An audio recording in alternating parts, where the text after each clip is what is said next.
છેલ્લા 2 દિવસથી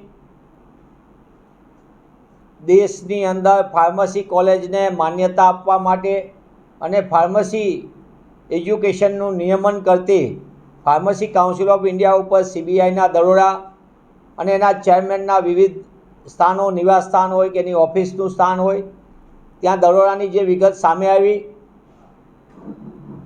મોન્ટુ પટેલ નામના પીસીઆઈના ચેરમેન કે જેઓનો સીધો નાતો ભારતીય જનતા પાર્ટી સાથે પદાધિકારી તરીકે હતો. આ મોન્ટુભાઈ પટેલ સ્ટેટ કાઉન્સિલમાં પણ અહીંયા ગુજરાતમાં હતા અને ત્યાંથી પછી નેશનલ કાઉન્સિલમાં ગયા ચેરમેન તરીકે. પણ ભારતીય જનતા પાર્ટીના છેલ્લા 11 વર્ષના શાસનમાં કેન્દ્રની ભાજપ સરકારમાં વિવિધ કાઉન્સિલોના નામે લાંબા સમયથી લૂંટનો કારોબાર ચાલે છે. પછી નેશનલ મેડિકલ કમિશન હોય કે પછી ફાર્મસી કાઉન્સિલ ઓફ ઇન્ડિયાનો અત્યારનો ભ્રષ્ટાચારની વાત આવી હોય સામે મંજૂરીમાં, નર્સિંગ કાઉન્સિલની હોય મંજૂરીની, આર્કિટેક્ચર કાઉન્સિલ હોય, એન્જિનિયરિંગમાં હોય એઆઈસીટી, તમામ કાઉન્સિલો કોલેજોની મંજૂરીના નામે પૈસા ઉઘરાવીને જે રીતે શિક્ષણને વેપારના કેન્દ્રો બનાવી દીધા છે, એનો વધુ એક જીવતો જાગતો નમૂનો એટલે ફાર્મસી કાઉન્સિલ ઓફ ઇન્ડિયાનો ભ્રષ્ટાચાર સામે આવ્યો છે. મંજૂરીની અંદરના ભાવો જુદા જુદા. પણ હું આપના માધ્યમથી પૂછવા માગું છું કે ડબલ એન્જિનની સરકાર, ગુજરાતમાં પણ ભાજપાની સરકાર, સ્ટેટ ફાર્મસી કાઉન્સિલમાં શું ચાલી રહ્યું છે? કેમ સરકાર એમાં મૌન છે? ફાર્માસિસ્ટ તરીકે તમારી આગળ ડિગ્રી હોય તો તમે કેમિસ્ટ તરીકેનું લાયસન્સની દવાની દુકાન ચલાવી શકો, તો કોના લાયસન્સો ચાલે ને કોના ખોટા લાયસન્સો ઉપર કેમિસ્ટની દુકાનો ધમધમી રહી છે? લાંબા સમય સુધી ફાર્માસિસ્ટ એસોસિએશનના જુદા જુદા પદાધિકારીઓ આ મુદ્દે આંદોલન કરી ચૂક્યા, પણ સરકાર કેમ એને છાવરી રહી છે? સાથોસાથ પીસીઆઈની અંદરના ભ્રષ્ટાચારની સાથોસાથે મંજૂરીની અંદર સરકારની નીતિને નિયત જુઓ. ગુજરાતમાં 84 જેટલી કોલેજો, એમાંથી માત્ર 3 કોલેજો, 2 સરકારી અને 1 ગ્રાન્ટેડ કોલેજો, એટલે મર્યાદિત કોલેજો સરકારીને ગ્રાન્ટેડ વર્ષોથી. સરકારે છેલ્લા 20 વર્ષની અંદર સરકારી કોલેજ કે ગ્રાન્ટેડ કોલેજ એક પણ સ્થાપવા નથી દીધી. જે કોઈ સ્થપાય છે એ બધી ખાનગી કોલેજો, અને ખાનગી કોલેજોમાં કઈ રીતનો વેપાર ચાલે, કઈ રીતે ફીની લૂંટ ચાલે એ આપણે બધા જોઈએ છીએ.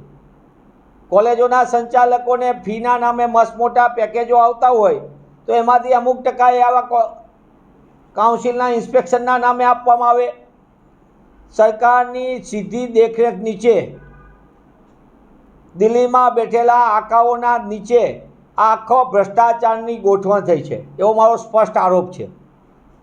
ખાલી આ ભાગની વહેંચણીને લીધે આ ભ્રષ્ટાચાર સામે આવ્યો છે. ભાજપા આરએસએસની ટાંટિયા ખેંચમાં ભ્રષ્ટાચાર સામે આવ્યો, અને ભાજપાના સરકારના એક વરિષ્ઠ કેન્દ્રીય મંત્રી જેઓની પહેલાં સગવડ હતી, પછી કાંઈક અગવડ ઊભી થઈ અને એ અગવડના નામે અત્યારે આવ્યું છે.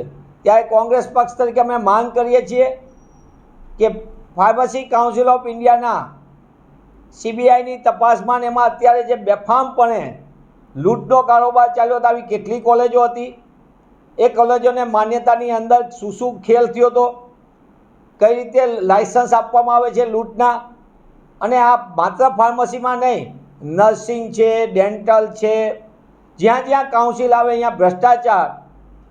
તો આની પણ તપાસની માંગ કોંગ્રેસ પક્ષ કરી રહી છે.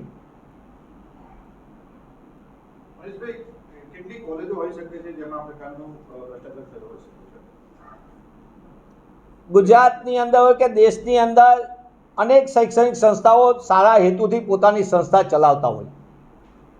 બધા શૈક્ષણિક સંસ્થા ચલાવનારાઓ ખોટા છે કે ખોટી રીતે પરમિશન લીધી છે એવું કહેવું નથી, પણ નિયમોને નેવે મૂકીને જે કોલેજો જ્યાં કોઈ ફેકલ્ટી ન હોય, જ્યાં લેબોરેટરી જેવી કોઈ વ્યવસ્થા ન હોય, જ્યાં પૂરતા સુવિધાવાળું મકાન ન હોય, ત્યાં એક જ કેમ્પસની અંદર 2-3 કોલેજોની મંજૂરી હોય તો નિશ્ચિતપણે કોઈપણને સમજ પડે કે આ કઈ રીતે આખો ભ્રષ્ટાચારનો ખેલ ચાલે છે. મંજૂરીની અંદરની ગોઠવણમાં હું સરકાર સમક્ષ એ પણ માંગ કરું છું, રાજ્યની અંદર છેલ્લા 20 વર્ષ કરતાં વધુ સમયથી શિક્ષણ સાથે સંકળાયેલો છું, એટલે હું સરકાર સમક્ષ કોંગ્રેસ પક્ષ તરીકે પણ માંગ કરું છું કે દેશની અંદર તમારે શૈક્ષણિક વ્યવસ્થા સુધારવા માટે જો સામાન્ય માણસને રેશન કાર્ડના અનાજ માટે KYC બધી વ્યવસ્થા કરતા હોય તો કેમ મેડિકલ કાઉન્સિલ ઓફ ઇન્ડિયા પોતે એ અધ્યાપકની સંપૂર્ણ ડેટાબેઝ સાથે કેમ ઓપનનેસમાં નથી મૂકતા?